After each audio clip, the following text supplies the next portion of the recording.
5 வருஷமா எடுத்துட்டு இருந்த ஒரு படம். சிவகார்த்திகேயன் அவரோட கரியர்ல ரொம்ப ரொம்ப முக்கியமான ஒரு மூவி அயலான். ஸோ ஃபைனலா நெறைய பிரச்சனைகள தாண்டி இன்னைக்கு ரிலீஸ் பண்ணியிருக்காங்க. நம்மளும் அயலான் பார்த்தாச்சு. ஸோ படம் எப்படி இருந்துச்சு? ஒர்த்தபுளா இருந்துச்சா? குடுத்த காசுக்கு 5 வருஷம் வெயிட் பண்ணிட்டு இருந்த ஒரு படம் தரமா இருந்துச்சா? அப்படிங்கிறத இந்த வீடியோல உங்கள்ட்ட ஷேர் பண்ண போறேன். ஸோ கண்டிப்பா இந்த படத்தோட ப்ளஸ் ஆர் மைனஸ பத்தி பேச போறோம். என்னலாம் புடிச்சிருந்துச்சு அப்படிங்கிறத நான் ஃபைனலா சொல்லப் போறேன். ஸோ வீடியோ ஃபுல்லா பாருங்க. கண்டிப்பா உங்களுக்கு பிடிக்கும்னு நினைக்கிறேன். வீடியோக்குள்ள போறதுக்கு முன்னாடி நம்ம சேனலை சப்ஸ்கிரைப் பண்ணிக்கோங்க. பெல் ஐகானை கிளிக் பண்ணி கொடுத்துருங்க. வாங்க வீடியோக்குள்ள போகலாம். அயலான்ல ஃபர்ஸ்ட் நம்ம ப்ளஸ் எல்லாம் பேசிடலாம். அதுக்கப்புறம் மைனஸை பற்றி பேசிடலாம். ஃபர்ஸ்ட் ப்ளஸ் என்னன்னு பார்த்தீங்கன்னா, அந்த படத்தோட விஎஃப்எக்ஸ். கண்டிப்பாக அந்த படத்துக்கு ஒரு மேஜர் ரோல் பண்ண போகிறதே என்னன்னு பார்த்தீங்கன்னா விஎஃப்எக்ஸ். நிறைய படங்கள் இப்போ ரீசெண்ட் டைமில் 600-700 கோடி ரூபாய் போட்டு எடுத்த படங்கள் கூட ஒரு ட்ரோல் மெட்டீரியலாக வந்து பார்த்தீங்கன்னா மாறிட்டு இருக்குன்னு தான் சொல்லணும் இந்திய சினிமாவில். பட் ஆனால் இந்த பட்ஜெட்டில் இந்த தரத்தில் எங்களால் கொடுக்க முடியும்னு சொல்லி விஎஃப்எக்ஸ் டீம் வந்து பார்த்தீங்கன்னா ப்ரூவ் பண்ணியிருக்காங்க இந்த டீம். ஸோ அதில் கண்டிப்பாக அந்த படத்துக்கு மிகப்பெரிய ஒரு பலம் விஎஃப்எக்ஸ் தான் நான் சொல்லுவேன். நிறைய இடங்களில் பிசுரே தட்டல அவ்வளோ ரியலாக வந்து கொடுத்துருந்தாங்கன்னு. யானையாக இருக்கட்டும், அப்புறம் வந்து பார்த்திங்கன்னா ஏலியனாக இருக்கட்டும், எல்லாமே அவ்வளோ ரியலாக சூப்பராக இருந்துச்சுன்னு சொல்லலாம். ஸோ அடுத்த ப்ளஸ் என்னென்னு பார்த்தீங்கன்னா music director A R Rahman sir.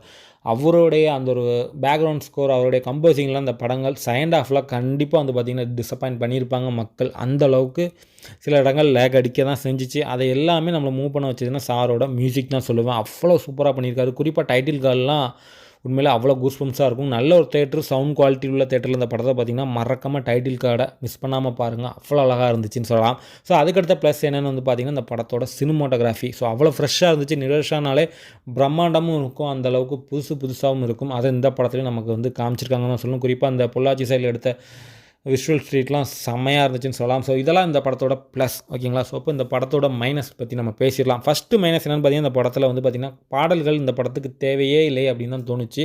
ஏன்னா படம் நல்ல ஒரு என்டர்டெயின்மெண்ட்டாக போயிட்டுருக்கிறப்போ அதை ஸ்பாயில் பண்ணுற மாதிரி பாடல்கள் வந்து திணிக்குதுன்னு தான் சொல்லணும். ஸோ அந்த பாடல்களுக்கும் படத்துக்கும் சுத்தமாக செட்டே ஆகலை. பட் ஆனால் பாடல்கள் வைக்கணுங்காண்டி வச்ச மாதிரி இருந்துச்சு. ஸோ பாடல்களை தவிர்த்துட்டு நீங்கள் படத்தை மட்டுமே கொடுத்துருந்தா இன்னும் பெட்டராக இருந்திருக்குமோ அப்படின்னு தோணுச்சு. ஸோ பாடல்கள் வர்றப்போ நிறைய பேர் இருந்துச்சு, வெளியே போகிறதா இருக்கட்டும், அங்கேயும் வரதா இருக்கட்டும், அதெல்லாம் பார்க்க முடிஞ்சுன்னே சொல்லலாம். ஸோ பாடல்கள் இந்த படத்துக்கு மிகப்பெரிய ஒரு டிசப்பாயிண்டட். தனியாக கேட்குறப்ப நல்லா இருந்துச்சு, படத்தோடு நம்ம பார்க்குறப்ப பாடல்கள் சரியாக சூட் ஆகலை அப்படின்னு தோணுச்சு. ஸோ அடுத்த மைனஸ் என்னென்னு பார்த்தீங்கன்னா ரவிக்குமார் அவருடைய ஸ்டோரி லைன். ஸோ அவருடைய ஸ்டோரினால ஒரு ஃப்ரெஷ் கண்டென்ட்டாக இருக்கும். நல்ல எத்தனை வருஷம் கழித்து பார்த்தாலும் கண்டிப்பாக ஒரு ஃப்ரெஷ்ஷாக இருக்கும்னு தான் நமக்கு தோணும். பட் ஆனால் இந்த படத்தில் ஸ்டோரியை கொஞ்சம் கோட்டை விட்டுட்டாங்களோ அப்படின்னு தான் தோணுச்சு. ஏன் அப்படி சொல்கிறேன்னு பார்த்தீங்கன்னா, இது வரைக்கும் நம்ம நிறைய ஹாலிவுட் படங்களில் பார்த்த ஒரு ஸ்டோரி லைன் தமிழ் சினிமாலையும் சரி, இந்திய சினிமாலையும் சரி, அங்கங்கே வேறு கதை காலத்தில் பார்த்த ஒரு ஸ்டோரி லைனை நமக்கு ஏலியனை வச்சு கொடுத்துருக்காங்க, அவ்வளோதான். மற்றபடி புதுசாக எதுவுமே நம்மளை டிஃப்ரெண்ட்டாக ஸ்டோரியில் வந்து இம்ப்ரெஸ் பண்ணலை. ஸோ ரவிக்குமார் அங்கே கொஞ்சம் கோட்டை விட்டுருக்காருன்னு தான் தோணுச்சு. ஸோ அதுக்கடுத்த மைனஸ் என்ன அப்படின்னு வந்து பார்த்தீங்கன்னா, படத்தில் செகண்ட் ஹாஃப், ஃபஸ்ட் ஹாஃப் ஓரளவுக்கு நல்லா இருக்குது, எந்த இடத்துலையுமே போர் அடிக்கலை, கரெக்டாக ஒரு ஃபன்னாக போயிருக்கு, நிறைய காமெடி ஒர்க் அவுட் ஆகிருந்துச்சு. பட் செகண்ட் ஹாஃபில் அதெல்லாம் வந்து பார்த்திங்கன்னா அங்கங்கே நம்ம மிஸ் பண்ணுறோம்.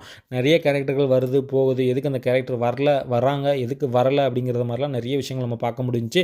நிறைய விஷயங்கள் லாஜிக் மிஸ்டேக்கும் நிறைய பண்ணியிருந்தாங்க செகண்ட் ஹாஃபில். அதை கொஞ்சம் இம்ப்ரூவ் பண்ணியிருக்கலாமோ, அதை கொஞ்சம் கவனிச்சிருக்கலாம் அப்படிங்கிற மாதிரி தான். எந்த அளவுக்கு விஎஃப்எக்ஸ் இந்த படத்தை தூக்கி நிப்பாடுதோ அந்த அளவுக்கு நிறைய கதாபாத்திரங்கள் இந்த படத்தை ஸ்பாயில் பண்ணுற மாதிரி இருக்குது. ஸோ அதெல்லாம் இன்னும் கொஞ்சம் கம்மி பண்ணியிருக்கலாம் அப்படின்னு தோணுச்சு. இன்னொரு மைனஸ் என்னென்னு பார்த்தீங்கன்னா, குறிப்பாக சொன்ன அந்த கேரக்டரில் வந்து பார்த்திங்கன்னா ஹீரோயின் கேரக்டர் இன்னும் கொஞ்சம் பெட்டராக எழுதியிருக்கலாம் அப்படிங்கிற மாதிரி தான் எனக்கு தோணுச்சு. ஸோ இதுதான் ஓவராலாக அந்த படத்தில் மைனஸ்னே நான் சொல்லுவேன். அண்ட் சிவகார்த்திகேயன் அவரை பற்றி சொல்லணும்னா, வழக்கமாக அவர் படங்கள் அவர் என்ன ஆக்டிங் என்ன ஸ்கோர் பண்ணுவாரோ அதுதான் இந்த படத்துலையும் பண்ணியிருக்காரு. புதுமையான ஒரு சிவகார்த்திகேயன் நீங்கள் பார்ப்பீங்களான்னு கேட்டிங்கன்னா கண்டிப்பாக கிடையாது. ஸோ டாக்டர் அந்த மாதிரி ஒரு கேரக்டர் இந்த மாவீரனில் அவர் ஃப்ரெஷ்ஷான ஒரு சிவகார்த்திகேயன் நம்ம பார்த்தோம். அந்த மாதிரிலாம் இதில் நீங்கள் பார்க்க முடியாது. ஆல்ரெடி அவர் படங்களில் வந்து எதிர்நீச்சல், வருத்தப்படாத வாலிபர் சங்கம், இந்த மாதிரி ஒரு சிவகார்த்திகேயன் ஒரு டைப் தான் நீங்கள் இதில் வந்து அவருடைய ரோலாக இருக்கும். ஸோ அதில் நீங்கள் ரொம்ப எதிர்பார்த்து போகாதீங்க. நார்மலான ஒரு சிவகார்த்திகேயன் படம், ஒரு என்டர்டைன்மெண்ட் படம் பார்க்க போகிறோம் அப்படின்னு நினச்சி போனீங்கன்னா கண்டிப்பாக நீங்கள் டிசப்பாயிண்ட் ஆக மாட்டீங்க. ஸோ அதை தாண்டி வந்து பார்த்தீங்கன்னா பெருசாக அந்த படத்தில் ரொம்ப இம்ப்ரெஸ் பண்ண விஷயம் என்னை பொறுத்த வரைக்கும் வந்து பார்த்தீங்கன்னா விஎஃப்எக்ஸ் மட்டும்தான் நான் சொல்லுவேன். விஎஃப்எக்ஸ் அண்ட் மியூசிக் ரெண்டுமே என்ன ரொம்ப ரொம்ப இம்ப்ரெஸ் பண்ணிச்சு. இந்த பட்ஜெட்டில் இந்த தரத்தில் நம்மளால் குடிக்க முடியும் அப்படிங்கிறது இந்த டீம் வந்து ப்ரூவ் பண்ணிட்டாங்க. அது மிகப்பெரிய ஒரு வரவேற்குன்னு சொன்னாங்க. தமிழ் சினிமாவில் ஒரு சூப்பரான ஒரு கேட்டை ஓப்பன் பண்ணியிருக்காங்க நான் சொல்லுவேன். ஸோ ஓவராலாக இந்த படம் எப்படி இருந்துச்சு அப்படின்னு வந்து கேட்டிங்கன்னா, பொங்கலுக்கு நல்லா ஃபேமிலியாக போய் ஒரு 2.5 மணி நேரம் நல்ல ஒரு என்டர்டைன்மெண்ட், எந்த ஒரு லாஜிக்லாம் இல்லாமல் நல்ல ஒரு என்டர்டைன்மெண்ட்டாக ஜாலியாக ஒரு படம் பார்த்து வரும்னு நினச்சிங்கன்னா மறக்காமல் அயலான் போங்க. அதில் உங்களை எந்த டிசப்பாயிண்டடும் பண்ணாது. ஓகேங்களா? புதுமையான ஒரு படம் பார்க்க போகிறோம், ஸ்டோரியில் வித்தியாசமாக பார்க்க போகிறோம், எக்ஸ்பீரியன்ஸே பயங்கரமாக இருக்க போகுது, ட்விஸ்ட் டைம்லாம் இருக்க போகுதுன்னு நினச்சிங்கன்னா கண்டிப்பாக டிசப்பாயிண்டட் ஆவீங்க. அந்த மாதிரி ஒரு படம் கிடையாது. ஃபுல் அண்ட் ஃபுல் ஒரு என்டர்டைன்மெண்ட் ஒரு பேக்கேஜாக இந்த அயலான் உங்களை திருப்திப்படுத்தும். ஸோ இதோட இந்த வீடியோ நான் முடிச்சுக்கிறேன். இந்த படத்துக்கு நம்ம சேனலில் கொடுக்குற ரேட்டிங் என்னென்னு பார்த்தீங்கன்னா 5க்கு 3 கொடுப்பேன் நான். ஸோ ஆல்ரெடி நம்ம கேப்டன் மில்லர் பார்த்து ரிவ்யூ பண்ணியிருந்தோம், அந்த வீடியோவும் பார்த்து சப்போர்ட் பண்ணுங்கள். இப்போ அயலான் பார்த்தாச்சு, அதையும் ரிவ்யூவும் பண்ணியாச்சு. ஸோ அடுத்து நம்ம அருண் விஜய் அவருடைய மிஷின் சாப்டர் 1 அந்த படத்தை பார்க்க போகிறோம். அது பார்த்துட்டு எவ்வளோ சீக்கிரம் என்னால் ரிவ்யூ கொடுக்க முடியுமோ நான் பார்த்து கொடுக்குறேன். ஸோ கண்டிப்பாக இந்த வீடியோ உங்களுக்கு பிடிச்சிருக்கேன். வீடியோ பிடிச்சினா லைக் பண்ணுங்கள், ஷேர் பண்ணுங்கள், மறக்காமல் நம்ம சேனலை சப்ஸ்கிரைப் பண்ணி வச்சுக்கோங்க. நெக்ஸ்ட்டு ஒரு சூப்பரான வீடியோவில் உங்களை பார்க்கலாம். பாய்.